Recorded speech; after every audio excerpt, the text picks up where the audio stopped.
পূর্ব কাটিগড়ার তারিণীপুর প্রথম খণ্ড থেকে সরকারি ত্রাণ সামগ্রী উদ্ধার করল কাটিগড়া পুলিশ। সোমবার এক অভিযান চালিয়ে কাটিগড়া থানার এসআই এল চিংচং এই ত্রাণ সামগ্রীগুলো উদ্ধার করে থানায় নিয়ে আসেন। জানা গেছে, তারিণীপুর প্রথম খণ্ডের বাসিন্দা ফসিয়া বেগম উর্ফে তাজিয়া বেগমের ঘর থেকে এই সরকারি ত্রাণ সামগ্রী উদ্ধার করা হয়েছে। পুলিশের দেওয়া তথ্য অনুযায়ী 6 বস্তা চাল, 5 বস্তা ডাল ও 3 কার্টুন তেল জব্দ করা হয়েছে।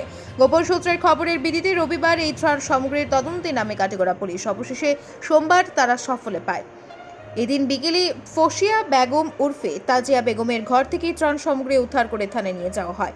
এই প্রতিবেদন তৈরি করার সময় দায়িত্বপ্রাপ্ত অফিসার এল চিংচংকে মোবাইলে জিজ্ঞেস করলে তিনি জানান, এই ঘটনায় এখন পর্যন্ত কাউকে আটক করা হয়নি। অন্যদিকে এক সূত্রের খবর অনুযায়ী এই কাণ্ডে জড়িত রয়েছেন স্থানীয় এক শিক্ষক সহ আরও 4 জন ব্যক্তি।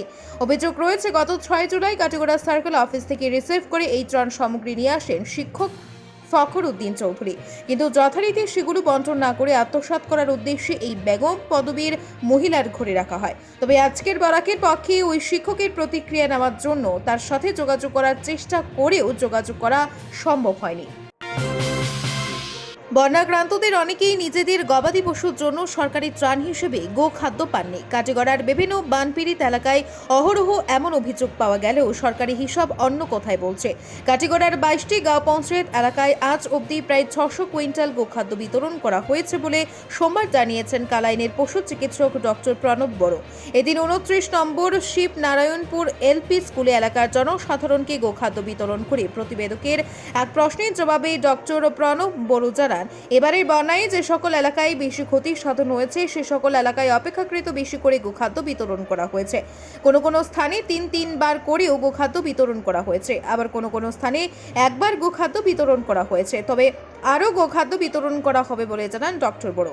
তিনি জানান, কাটিগড়ায় মোট 25টি গাঁও পঞ্চায়েত থাকলেও পর্যাপ্ত পরিমাণে কর্মী না থাকায় রীতিমতো সব এলাকায় যথাযথভাবে সহযোগিতা করা বা সেবা প্রদান করা সম্ভব হয় না।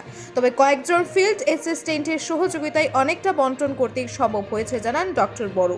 ব্যুরো রিপোর্ট, আজকের বরাক। কাটিগড়াত বৰ্তমান আমি এতিয়া আমাৰ যিটো ব্লকৰ আণ্ডাৰত যিটো 25টা জিপি আছে, তাত আমি প্ৰায় 25টাৰ পৰা আমি 22টা জিপিত অলৰেডি আমি ডিষ্ট্ৰিবিউট কৰা হৈছে। ষ্টাফ ডেইলি ফিল্ডত আছে, ডেইলি মোক ফ্লাড ৰিপৰ্টৰ মানে ডাটাটো দিয়ে, ক'ত কমিছে, ক'ত বাঢ়িছে বা ক'ত ছেম আছে, তেনেকুৱা ডেইলি আমাক আপডেটটো দিয়ে মোক।